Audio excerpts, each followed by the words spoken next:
दोस्तों पाप एक बड़ी ही गंभीर समस्या है जिसके कारण आज पूरी दुनिया परेशान है।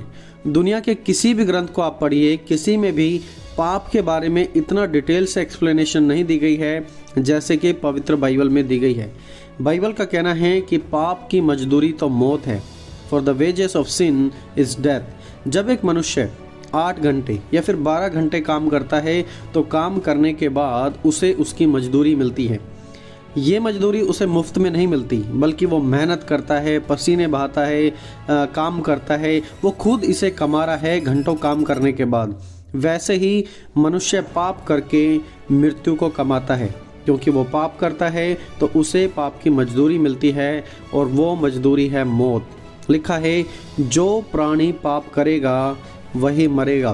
पाप इतना गंभीर मुद्दा है कि पाप से हमें छुड़ाने को खुद परमेश्वर के पुत्र को हमारे लिए नीचे आना पड़ा, अपना लहू बहाना पड़ा ताकि हमें पापों से छुड़ा सके।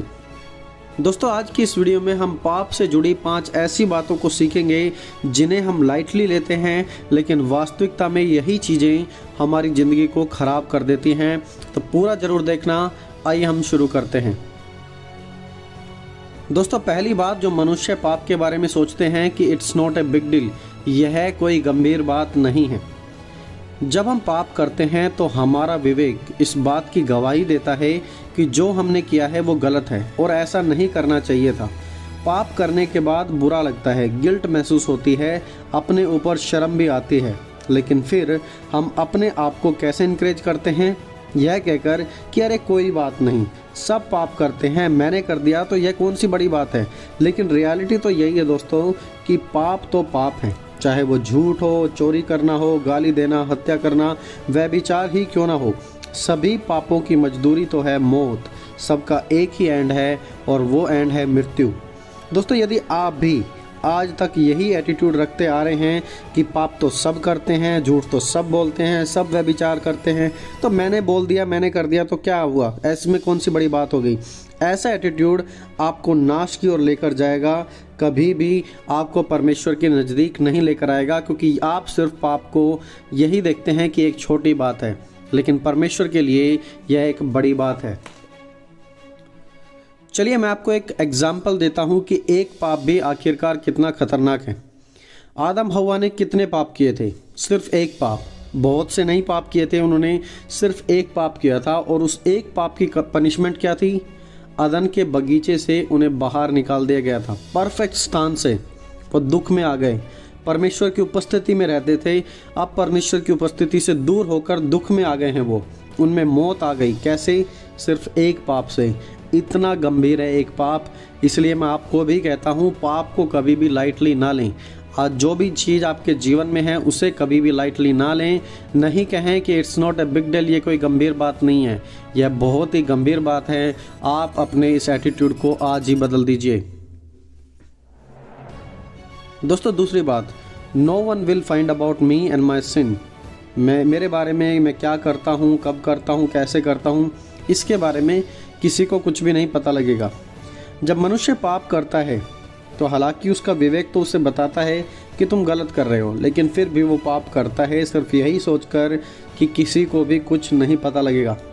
मान लीजिए नियर बाय एक मर्डर हो गया है। मर्डर होने के बाद पुलिस इन्वेस्टिगेशन करेगी, सीबीआई की हेल्प भी लेगी और 10 दिन में, 20 दिन में, 3 महीने में या फिर 6 महीने में फाइनली क्रिमिनल को पकड़ लिया जाएगा।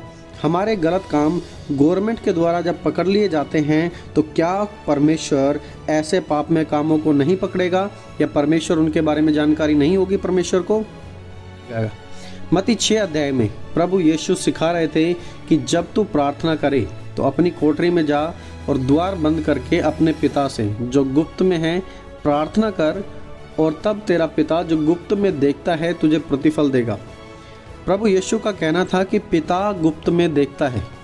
आपको लगता है कि कोई आपको नहीं देख पाएगा, आपके पाप के बारे में किसी को नहीं पता लगेगा, लेकिन पिता आपको वहाँ भी देखते हैं, कोई उनकी नज़रों से नहीं बच पाएगा। भजन संहिता में लिखा है, यहोवा स्वर्ग से दृष्टि करता है, वह सब मनुष्य को निहारता है। तो आप सोचते हैं कि आपको कोई भी नहीं देख पाएगा, no one will find about me, लेकिन परमेश्वर आपके बारे में जानते हैं, वो आपको देख रहे हैं। जब भी आप पाप करें याद रखें कि प्रभु की नज़रें आप पर लगी हुई हैं, वो देख रहे हैं। क्या अगर आपके सामने सीसीटीवी कैमरा लगा होगा तो क्या आप वो गलत काम करेंगे? नहीं, आप डर जाएंगे कि कहीं कोई मेरी रिकॉर्डिंग को देख ना ले, मुझे देख ना ले। लेकिन आप याद रखें कि प्रभु की आंखें आप पे लगी हुई हैं। जब आप गलत काम कर रहे हैं, आप पाप करने के लिए दौड़े चले जा रहे हैं, प्रभु वहाँ पर आपको देख रहे हैं। परमेश्वर हर एक चीज़ को नोटिस कर रहे हैं। दोस्तों तीसरी बात, my sin is not as big as other people sin. मेरा पाप उस दूसरे व्यक्ति के पाप के मुकाबले छोटा है। लोग जब पाप करते हैं तो अपने आप को कंपेयर भी करते हैं, कंपेयर करते हैं कि वो तो मुझसे बड़ा पापी है, मैं तो उसके मुकाबले कुछ भी नहीं हूँ। प्रेरित पौलुस को इस बात का सामना करना पड़ा था गलातियों की कलीसिया में, और तब उन्होंने लिखा, पर हर एक अपने ही काम को जांच ले और तब दूसरे के विषय में नहीं परंतु अपने ही विषय में उसको घमंड करने का अवसर होगा, क्योंकि हर एक व्यक्ति अपना ही बोझ उठाएगा। प्रेरित पौलुस ने सिखाया, पहले अपनी लाइफ को चेक करो, तब तुम्हें अपनी वास्तविकता पता लगेगी। दूसरों को देखकर मत चलो, क्योंकि हर एक व्यक्ति अपना ही बोझ उठाने वाला है। आसान होता है दूसरों के साथ तुलना करके अपने पाप को छोटा समझना, लेकिन आप खुद डीप डाउन जानते हैं कि आप कितने बड़े पापी हैं। सारी आज्ञाओं को तोड़ने वाले आप खुद हैं, लेकिन अपने आप को अच्छा फील कराने के लिए आप अपने आप को झूठी तसल्ली देते हैं, यह कहकर कि मेरा पाप उस दूसरे के पाप के मुकाबले कुछ भी नहीं है, मेरा पाप तो बहुत छोटा है। पाप को लेकर ऐसे पर्सपेक्टिव रखना आपकी ज़िंदगी का सर्वनाश कर देगा। रिसेंटली कुछ समय पहले किसी के बारे में पता लगा कि कैसे वो व्यभिचार में फंस गए हैं, और जब उनसे बातचीत की गई तो उन्होंने कहा कि क्या हो गया, मैंने व्यभिचार कर दिया, तो राजा दाऊद ने भी तो व्यभिचार किया था। तो लोग आज उस मेंटालिटी के अनुसार चल रहे हैं कि जब राजा दाऊद ने व्यभिचार कर दिया तो मैं भी कर दूंगा, तो ये तो कोई बड़ी बात नहीं है। अपने पाप को कंपेयर ना करें। आप अपने पापों का बोझ खुद उठाने वाले हैं, और जब उठाएंगे तब यह बहुत ही ज़्यादा भयानक होने वाला है। इसलिए इस बात को गंभीरता से समझ लें। आप पाप से एंटरटेनमेंट ना करें, पाप से खिलवाड़ ना करें। इसकी मजदूरी मौत है, एक भयानक मौत। दोस्तों चौथी बात, आई कांट स्टॉप सिनिंग। मैं पाप करना नहीं छोड़ सकता, ऐसा बहुत से लोगों को लगता है। जब एक मनुष्य पाप के दलदल में फंस जाता है, बार बार एक ही पाप करता है, उसी पाप में खो जाता है, रिपीट करता है, तो वो पाप उसके जीवन में एक हैबिट बन जाता है, और फिर ऐसा लगता है कि अब इससे बाहर आने की कोई उम्मीद नहीं है, अब इससे बाहर नहीं निकला जा सकता।